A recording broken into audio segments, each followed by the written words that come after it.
రమ్యమైన విరాట నగరానికి వెడుతూ ధర్మరాజు త్రిభువనాలకు ఈశ్వరి అయిన దుర్గాదేవిని మనసారా స్తుతించాడు.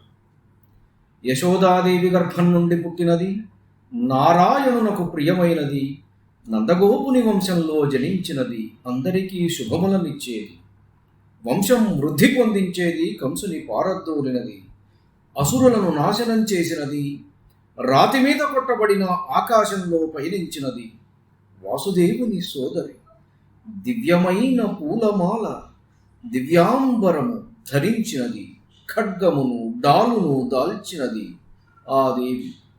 యశోదాగర్భ సంభూతం నారాయణ వరప్రియాం నందగోపకులే జాతాం మంగళ్యాం కులవర్ధినీం కంస విద్రావణకరీం అసురాణాం క్షయంకరీం శిలాతట వినిక్షిప్తాం ఆకాశం ప్రతిగామినీం వాసుదేవస్య భగినీం దివ్యమాల్య విభూషితాం దివ్యాంబరధరాం దేవీం ఖడ్గకేటకధారిణీం.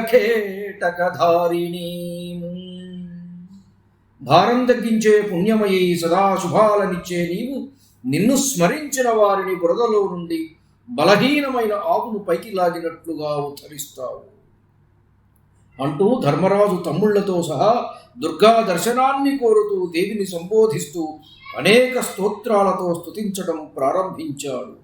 వరాలను సగే నీకు నమస్కారం, నల్లని రూపుగలదానా కుమారి బ్రహ్మచారిణి, లేత సూర్యుని వంటి శరీర కాంతి గలదానా, నిండు చంద్రునితో సమానమైన ముఖం గలదానా, 4 భుజాలు కలిగి నారాయణునితోనూ 4 ముఖాలు కలిగి బ్రహ్మతోనూ సమానురాలవు, పుష్టిగల జఘనం స్తనాలు కలిగిన దానా, నెమలిపించాలు నీకు గాజులు, కేయూరాలు అంగదాలు ధరించిన దానవు, నారాయణుని భార్య లక్ష్మీదేవి వలె ప్రకాశిస్తున్నావు, నీ రూపము బ్రహ్మచర్యము స్వచ్ఛమైనవి, నీవు ఆకాశంలో చరింపగల దేవివి, కృష్ణునితో సమానమైన శరీర కాంతి నీకున్నది, అందుకే నీకు కృష్ణ అని పేరు.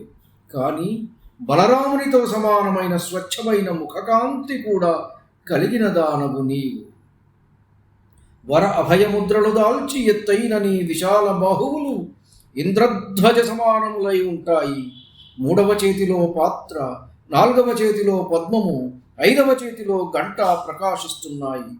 6వ చేతిలో పాశము, 7వ చేతిలో ధనుస్సు, 8వ చేతిలో మహాచక్రము, ఇలా నానా ప్రకార ఆయుధాలు కలిగి ఉన్నావు. భూమి మీద స్త్రీ యొక్క విశుద్ధ రూపం అంటే నీవే. నీ చెవులు కుండలాలతో నిండుగా అలంకరింపబడ్డాయి. చంద్రునితో పోటీ పడే ముఖంతో విరాజిల్లుతూ ఉంటావు తల్లి. చిత్రరత్నాలు గల కిరీటంతో నీ కేశపాశం శోభిల్లుతున్నది. పాము వలె ఉన్న కటిసూత్రం ధరించి వాసుకితో కూడిన మందర పర్వతంలా ఉంటావు. బిభ్రతి విపులౌ బాహు చక్రధ్వజ సముచ్ఛ్రయౌ పాత్రీ చ పంకజీ ఘంటీ స్త్రీ విశుద్ధా చ యా భువి పాశం ధనుర్మహాచక్రం వివిధాన్యాయుధాని చ కుండలాభ్యాం సుపూర్ణాభ్యాం కర్ణాభ్యాం చ విభూషితా చంద్రవిస్పర్ధినా దేవి ముఖేన త్వం విరాజసే ముకుటేన విచిత్రేణ కేశబంధేన శోభినా భుజంగభోగ వాసేన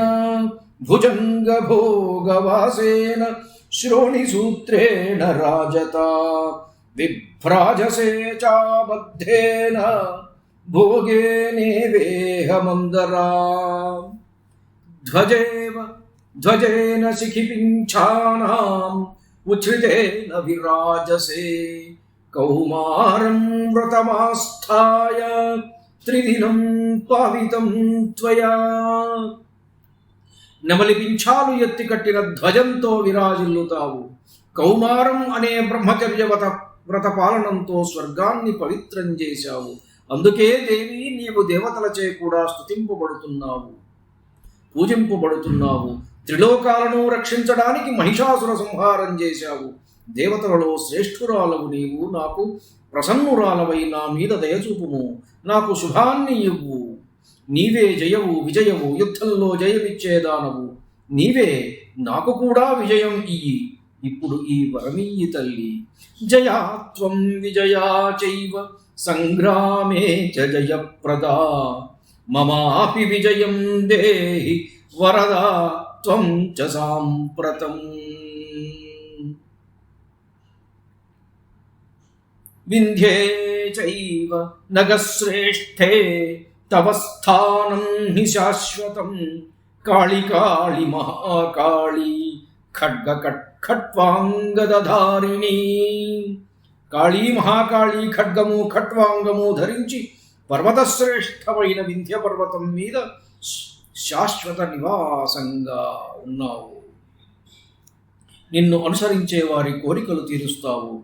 నీవు కామసంచారిణివి, వరములు ఈయగలవు.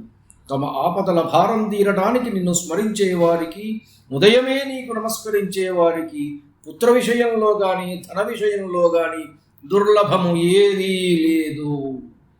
దుర్గా తారయసే దుర్గే తత్వం దుర్గా స్మృతా జనై. కాంతారేష్వసన్నానాం మగ్నానాం చ మహార్ణవే. భరింపరాని కష్టాల నుండి తరింపజేస్తావు నీవు. అందుకే ప్రజలు నిన్ను దుర్గా అంటారు. అడవుల్లో చిక్కుకున్న వారికి, సముద్రం దాటే వారికి, దుర్గమ మార్గాలలో పయనించే వారికి, క్రూరుల బారిన పడిన వారికి నీవే గతి. సముద్రాలు దాటాలన్నా, అడవులు అతిక్రమించాలన్నా నిన్ను స్మరించిన వారు కష్టాల పాలుగారు. నీవే కీర్తివి. శ్రీ, ధృతి, సిద్ధి, లజ్జ, విద్య, సంతానం, బుద్ధి, సంధ్య, రాత్రి, తేజస్సు, నిద్ర, వెన్నెల, కాంతి, ఓర్పు, దయ మొదలైన రూపాలు నీవే. నిన్ను పూజించిన వారి బంధనం, మోహం, పుత్రశోకం, ధననాశం, రోగం, మృత్యువు, భయము తీరుస్తావు. అమ్మా, ఇప్పుడు నేను రాజ్యభ్రష్టుడనయ్యాను. నీ శరణు వేడుతున్నానమ్మా. దేవతలకు కూడా దేవివైన నీకు శిరస్సు వంచి పాదాభివందనం చేస్తున్నాను. నీవు పద్మపత్రాల వలె ప్రసన్నమైన కన్నులు కలదానవు. నన్ను రక్షించు. నీవు సత్యవు, మాకు సత్యవు కమ్ము. దుర్గా, నీవు శరణ్యురాలవు. భక్తుల యందు వాత్సల్యం కలదానా, నాకు శరణమగుము అని ధర్మరాజు స్తుతించాడు. వెంటనే ఆ దేవి దర్శనమిచ్చి ధర్మరాజుతో ఇలా అన్నది. మహాభుజుడవైన ధర్మరాజా, నా మాట విను. త్వరలోనే యుద్ధంలో నీకు విజయం కలుగుతుంది. నా అనుగ్రహంతో కౌరవసేనను జయించి రాజ్యమంతా శత్రురహితం చేసుకుని నీ భూమిని నీవు మరల అనుభవిస్తావు. తమ్ములతో పుష్కలమైన సంతోషం పొందుతావు. నా అనుగ్రహంతోనే నీకు సౌఖ్యము, ఆరోగ్యము కలుగుతాయి. లోకంలో నన్ను కల్మషం లేకుండా కీర్తించే వారికి నేను రాజ్యము, ఆయువు, చక్కని రూపము, సత్పుత్రుని అన్నీ ఇస్తాను. ఊరు విడిచి ఉన్నా, నగరంలో ఉన్నా, యుద్ధంలో ఉన్నా, శత్రుబాధలో ఉన్నా, చొరరాని అడవిలో ఉన్నా, సముద్రంలో ఉన్నా, పర్వతం మీద ఉన్నా, నీవు స్మరించినట్టు నన్ను స్మరించే వారికి ఈ లోకంలో దుర్లభం ఏదీ ఉండదు. పాండవులారా, ఈ స్తోత్రం భక్తితో పఠించిన వారికి, విన్నవారికి సకల కార్యాలు సిద్ధిస్తాయి. నా అనుగ్రహం వల్ల విరాట నగరంలో మీ అందరినీ, అక్కడ నివసించేవారు గాని, కౌరవులు గాని ఎవరూ తెలుసుకోలేరు. ఇలా యుధిష్ఠిరులకు వరమిచ్చి పాండవులకు రక్షణ కల్పించి దేవి అక్కడే అంతర్ధానమయ్యింది. ధన్యుడను. నమస్కారం. మీ ఊటుకూరు జానకి రామారావు.